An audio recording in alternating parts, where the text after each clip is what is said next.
सुप्रभात बच्चों, संस्कृत की ई लर्निंग कक्षा में आप सभी का स्वागत है।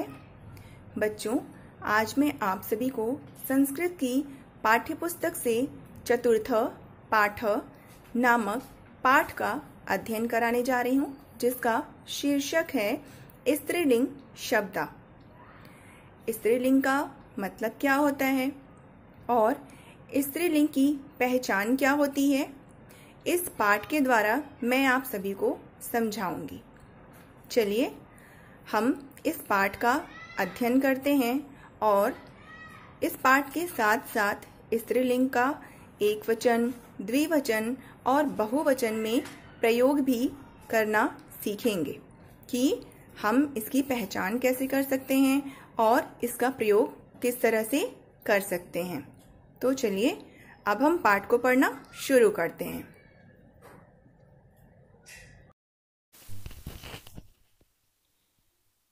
चतुर्थ पाठ स्त्रीलिंग शब्दा। बच्चों, आज हम संस्कृत पाठ से स्त्रीलिंग शब्द पढ़ेंगे। स्त्रीलिंग का मतलब क्या होता है और स्त्रीलिंग की संस्कृत में पहचान हम कैसे करते हैं, चलिए हम यहाँ पर देखते हैं। जिस शब्द के अंत में आ स्वर हो उसे हम आकारांत कहते हैं।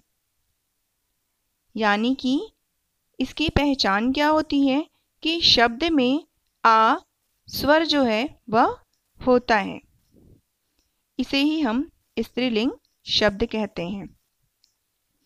तो चलिए अब हम यहाँ पर आ स्वर से समाप्त होने वाले आकारांत स्त्रीलिंग शब्द एकवचन के बारे में देखेंगे।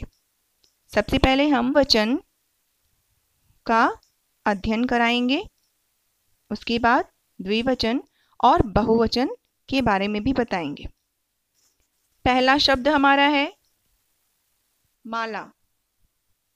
यहाँ पर आपका पहला शब्द दिया है माला, यानी कि एक हार। अब यहाँ पर देखिए माला, ला में जो है वह हमारा कौन सा स्वर निकल रहा है? आ, यानी माला शब्द जो है यह एक स्त्रीलिंग शब्द है। इसी प्रकार दूसरा शब्द है बालिका, यानी एक लड़की। लता एक बेल, नौका एक नाव, घटिका एक घड़ी, मक्षिका एक मक्खी।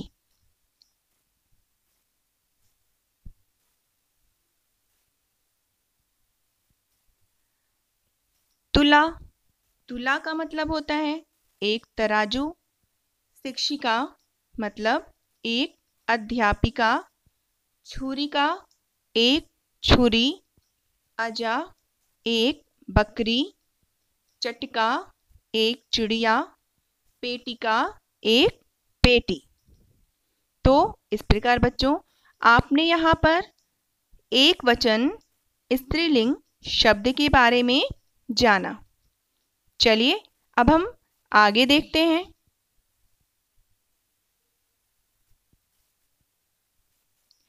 अब हम यहाँ पर द्विवचन स्त्रीलिंग शब्द के बारे में देखेंगे कि द्विवचन की पहचान क्या है और अंत में कौन सा स्वर निकलता है। द्विवचन में अंत में जो है शब्द के अंत में ए स्वर निकलता है। जब हम इसका द्विवचन बनाते हैं तो हमारा शब्द के अंत में ए स्वर निकलता है। जैसे पहला शब्द है माले, यानी दो मालाएं। बालिके दो लड़कियां।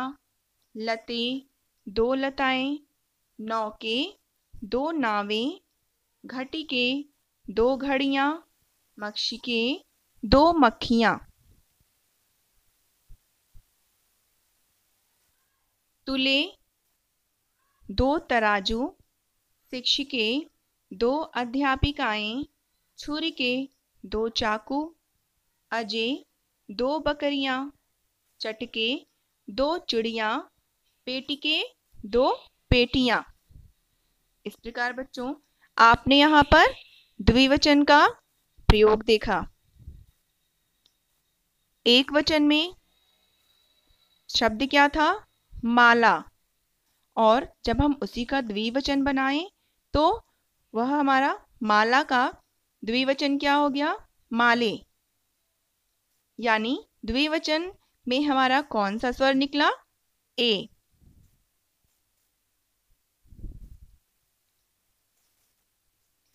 इसी प्रकार अब हम स्त्रीलिंग का बहुवचन शब्द भी देखते हैं। इसमें पहला शब्द है मालाह। यहाँ पर देखिए माला में विसर्ग लगा हुआ है, यानी सारे शब्दों में विसर्ग लगने की वजह से यह बहुवचन बन गया है। मालाह का मतलब होता है अनेक मालाएं। बालिकाह मतलब अनेक लड़कियां। लताह अनेक लताएं। नौकाह अनेक नावें। अनेक घड़ियां। मक्षिक अनेक मक्खियां।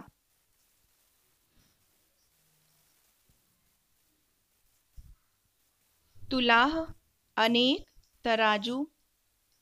शिक्षिकाः अनेक अध्यापिकाएं। छुरिकाः अनेक चाकू।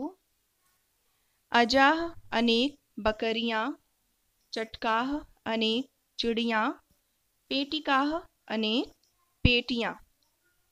इस प्रकार बच्चों आपने यहाँ पर स्त्रीलिंग शब्द का एक वचन, द्विवचन और बहुवचन देखा, और साथ ही साथ एक वचन, द्विवचन और बहुवचन की पहचान क्या होती है यह भी जाना। एक वचन में माला, यानी कि वहां पर हमारा स्वर का क्या निकला? आ। द्विवचन में हमारा स्वर क्या निकला? ए। और बहुवचन में हमारा स्वर अह, यानी कि विसर्ग लास्ट में सारी शब्दों में जुड़े हुए हैं। यानी कि शब्द के लास्ट में जब विसर्ग लगता है तो वो हमारा बहुवचन होता है। ठीक है बच्चों, इस प्रकार यहाँ पर हमने स्त्रीलिंग शब्द का एक वचन, द्विवचन और बहुवचन बनाना सीखा। आज के लिए इतना ही। मिलते हैं अगली कक्षा में अगले पाठ के साथ। धन्यवाद।